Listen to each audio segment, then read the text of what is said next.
کوئی 150 سال پہلے تقریباً لاہور میں کچھ اچھے بچوں کے اچھے نمبر آئے، وہ بہترین ٹاپر بنے، عمریں ان کی 5-6 سال کے درمیان ہے، 5 بچے اچھے نمبروں سے پاس۔ مینجمنٹ جو ہے اس نے مشورہ کیا کہ ہم ان بچوں کو پڑھائیں گے کیونکہ قوم کی امانت ہے، یہ بچے اچھے ذہین ہیں، اور امیروں کے بچوں کے نمبر تو نہیں آتے، غریبوں کے بچے ہی محنت کرتے ہیں۔ آج جو بچے بتاؤ بیٹا کیا بننا چاہتے ہو، اپنی اپنی وشز بتاؤ، اپنی اپنے ڈریمز، اپنے اپنے خواب بیان کرو، جو بھی تم بننا چاہتے ہو ہم تم کو پڑھائیں گے، مینجمنٹ تمہارا پورا خرچہ اٹھائے گا، بتاؤ تم اگر افورڈ نہیں کرتے ہم پڑھائیں گے، بتاؤ کیا بننا چاہتے ہو۔ تو ایک بچہ کھڑا ہوا کہنے لگا میں ڈاکٹر بننا چاہتا ہوں، ایک کھڑا ہوا میں انجینئر بننا چاہتا ہوں، ایک بچہ کھڑا ہوا کہ میں سرکاری فوج میں جانا چاہتا ہوں، جنرل بننا چاہتا ہوں، ایک نے کہا فلسفی، مگر ایک بچہ بڑی ذہین بڑی خوبصورت، وہ سب سے زیادہ ذہین وہی تھا مگر وہ نہیں بولا، اس سے بولا بولو نا بیٹے، رونے لگا، اب بیٹے رو مت، تم اپنا دل تھوڑا نہ کرو، جو بھی تم بننا چاہتے ہو ہم تم کو بنائیں گے، تم اپنا دل تھوڑا نہ کرو، مجھے خبر ہے کہ تمہارا باپ نہایت ہی قریب ہے، وہ تمہیں پڑھا نہیں سکتا ہے، تم بولو کیا بننا چاہتے ہو۔ بچہ ہمت کر کے آگے بڑھا اور بولا میں صحابی رسول بننا چاہتا ہوں۔ اللہ اللہ،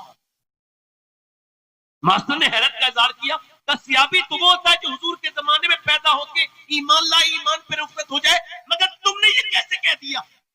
کہنے لگا یہ مجھے نہیں خبر تھا، یہ بات مجھے خبر نہیں تھی، اس بات کا مجھے علم نہیں تھا، مگر وہ کہتا ہے کہ میری ماں نے مجھے جب اور عورتیں اپنے بچوں کو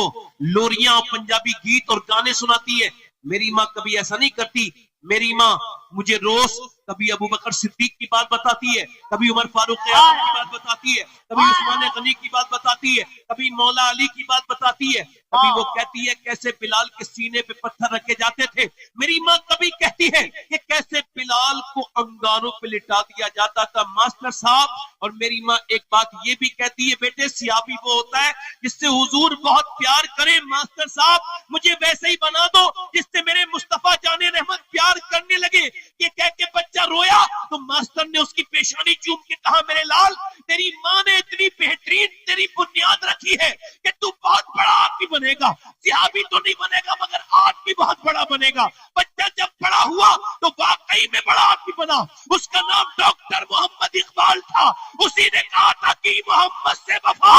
تو نے تو ہم تیرے ہیں، یہ جہاں چیز ہے چلو قلم۔ نعرہ تکبیر، دونوں ہاتھوں کو اٹھا کر نعرہ تکبیر، نعرہ رسالت، مذہب اسلام، لو قلم۔ یہ کیمرے والوں میں نے آپ سے کہا تھا کہ ذرا تھوڑا سا بولو، نہیں بولو گے تو یہاں سے میں اٹھاؤں گا تو نہیں مگر بیٹھے بھی زور سے بولو سبحان اللہ۔ ہاتھ آواز آنی چاہیے آپ کی، آپ بیچ میں آگے کھڑے ہو گئے، یہاں سے لائن ہو گئی مفلوج، یہاں سے 2 منٹ کے ہٹ کے لیے دکھاؤ، یہ سب نہ بولے تو کیا دیں؟ آپ ایسے آگے بت بن کے بیٹھ گئے کہ پیچھے کی جو پبلک ہے اس سے ہمارا کنیکشن ہی ٹوٹ گیا۔ رہی ہے یار، آپ ذرا زور سے بولو سبحان اللہ۔ ادھر والے بولو لبیک یا رسول اللہ، اس کا مطلب یہ ماں جیسی ہوگی بچہ ویسے ہی ہوگا۔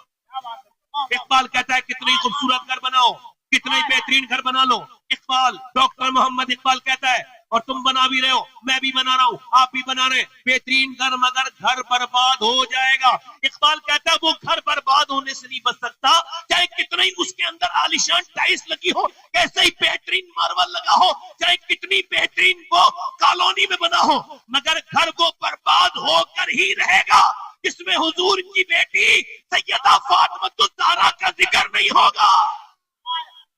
اللہ اللہ اللہ، مطلب گھر ہے عورت سے، عورت ہے حیا سے، گھر ہے عورت سے، عورت ہے حیا سے، اور حیا ہے سیدہ فاطمہ الزہرا سے۔ اسی وجہ سے ماؤں نے جو بھی زندگی گزاری اس کا اثر ان کی بیٹی اور ان کے بیٹوں پر ہوا۔ اگر مائیں بگڑ گئیں تو ان کی بیٹیاں بھی۔ یہ بچے جو پاگل ماں کے پیٹ سے پیدا ہوتے ہیں، آپ نے کبھی ریسرچ کیا بچے کون ہیں؟ غور کیا کبھی؟